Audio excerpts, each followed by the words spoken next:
Hello, my friends, and welcome back. Thank you very much for being with me again today. It proved that Mr. Dmitry Medvedev, the former president of the Russian Federation and prime minister as well, is the most pro-war and toughest guy in Putin's group, or at least it seems to be. And I base that on his statements since the beginning of the war between the good countries and the evil Russians.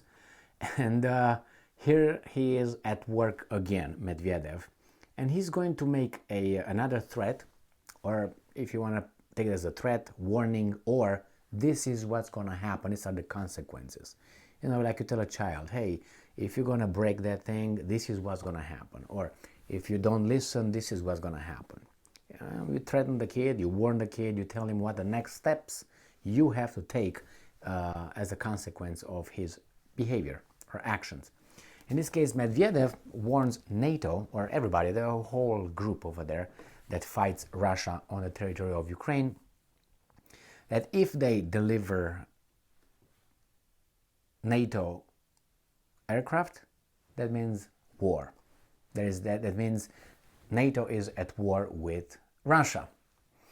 So far, Medvedev, good or bad, was, I don't want to say keeping his word, but at least he followed through with whatever he said. So if he said this, if you do this, it's going to happen this, it happened. And the biggest example was when he said, if you guys hit Crimea or the Kerch Bridge, we're going to unleash craziness on your territory. That happened on, I think, on the 8th of September, happened, I think, September or October. I think October, one of the two, I think October. And then the same day, the next day, the Russians started massive attacks on the Ukrainian infrastructure. So consistency. Let's see what this article says from Sputnik and see what Medvedev says. This article comes from March 2nd, 2023. Medvedev says, delivery of NATO aircraft to Kiev will mean alliance's war against Russia. Well, I think that's been obvious before. I don't know why you just say it now. These guys are sending tanks, for God's sake. I would have considered that from the very first bullet the West sent to Ukraine, I would have considered it war. And anyway, but that's me. I mean, why do you let someone escalate to this point? I mean, put yourself at school and let's say someone comes towards you and say, give me your lunch. I don't want to give you lunch. From the very beginning, if you give that guy your lunch, next time he's going to come for your coat. Next time he's going to come for your girlfriend. Next time he's going to come for your car. And next time he's going to come for whatever. Not that I put the car above the girlfriend, but anyway, some people do. So that's their choice. The delivery of NATO aircraft to Ukraine and their maintenance on the territory of the alliance will be a direct entry of NATO into the war against Russia, Russian Security Council Deputy Chairman Dmitry Medvedev said on Thursday.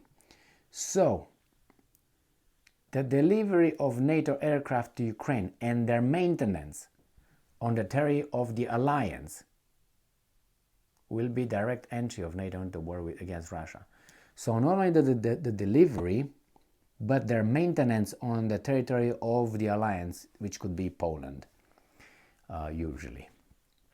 Okay, now good to know. Since 1920s, there was an understanding that a country can be recognized as a participant in hostilities if, in addition to supplying weapons, it trains personnel to use them. Well, I know that. I've been saying this for 1,000 years already, and you didn't do shit about it. So, frustrating. So since the 1990s, there has been understanding. I know that. And it makes sense. And I'm quoting, this is how it is happening today. Canadian and German instructors in EU are already teaching Ukrainian killers how to handle leopards, end quote, Medvedev said on Telegram.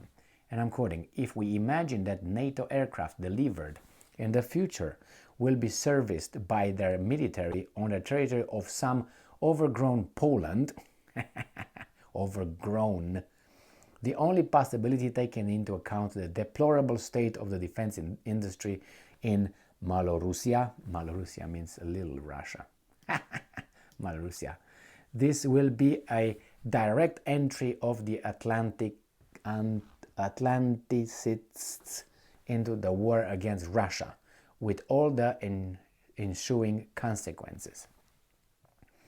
All persons I'm quoting again, all persons making decisions on the supply, parentheses, repair, of such equipment or weapons, along with foreign mercenaries and military instructors, will become legitimate military targets, he added, regardless on where they are located.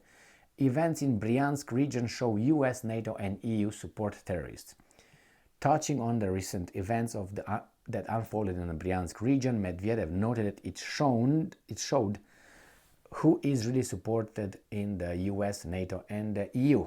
And I'm quoting, terrorists, some, I think it was scum, but anyway, attacking civilians. So these countries are now participants in terrorist acts of the Ukrainian regime, and their leaders are direct accomplices of terrorists. The Bryansk region's governor, Alexander Bogomaz, said early Thursday that a sabotage group had infiltrated the Klimovsky district from Ukraine. Wow, my God, that was hard. As a result, the attack, 2 people were killed and a 10-year-old child was injured.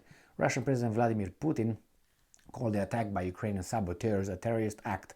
The FSB confirmed the security forces were responding to the actions of armed Ukrainian nationalists who entered the region. Yeah, and Ukrainians said they are not Ukrainians, they are Russians who tried to liberate Russia from this dude right here. Anyway, and I made a video on that, and I made a little error over there. And even though I tried to change it on the video, I don't know if they already did or not.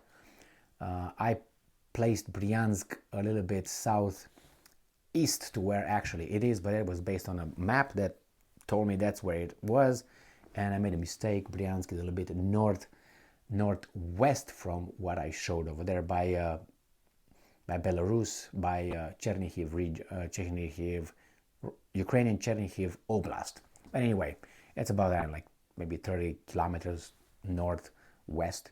Now, the situation in Bryansk region, as reported by the FSB, is under control. Ukrainian nationalists are squeezed into the territory of Ukraine, where they were hit by a massive artillery strike. And I'm quoting, today's events have shown whom the US, NATO and the EU really supported. These are not the freedom-loving people of Ukraine who do not want to return to the Moscow scoop. These are just Nazi bastards, a terrorist scum, as I said over there, they made a mistake, a terrorist scum that attacks civilians, waving stinking yellow-blue rag, he wrote in his Telegram channel. And I'm quoting again, let them now be justified in London, Paris, Berlin, and Washington. These are your spawns. Sunak, Macron, Scholz, and Biden. And our attitude towards you is now the same as towards them. Ooh, scum and bastards and terrorists, Nazis, okay.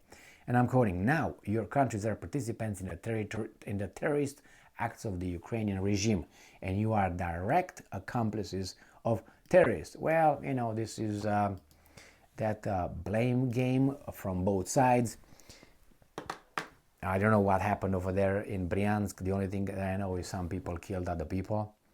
And who were those people and who were the other ones? I know the ones that were killed were 2 adults and a child injured. Those are Russians.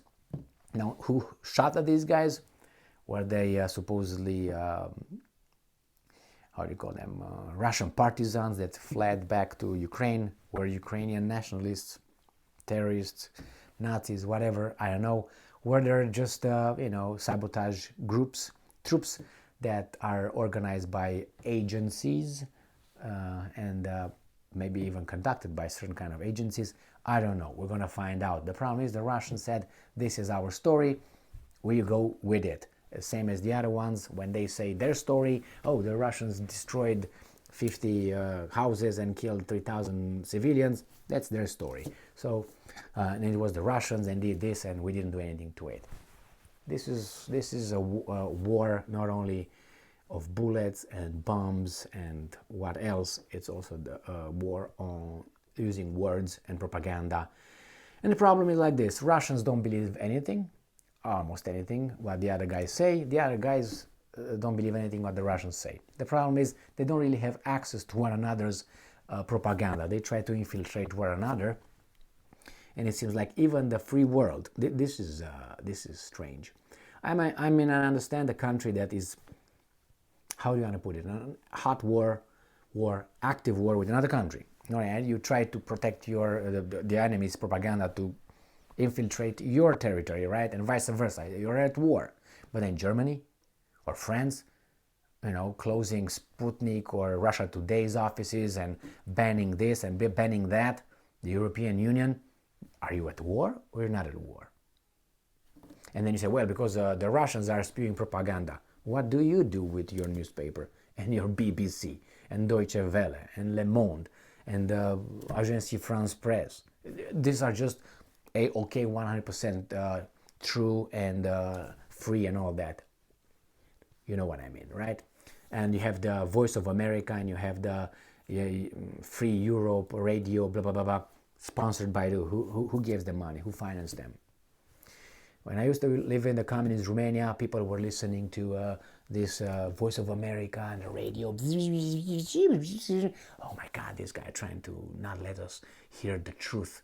And you will listen to that here and there, and you find more and so on. But little that we knew that a lot of people over there were on the payroll of certain kind of agencies, and those media outlets, the Free Europe Radio and Voice of America, were sponsored, were financed by certain kind of departments in Germany, United States of America. So it was like, okay, now it makes sense. They wanted us to be free, so they can come and put their fist on top of our head, which is just what happened. Yeah, we got rid of they got rid of Ceausescu. He's gone. Bad dude. Bad good dude. But what do I get in return?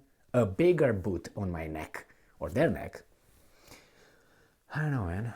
That's the way it is. Thank you very much for being with me again today. Stay strong, stay smart, look for the truth, and be just.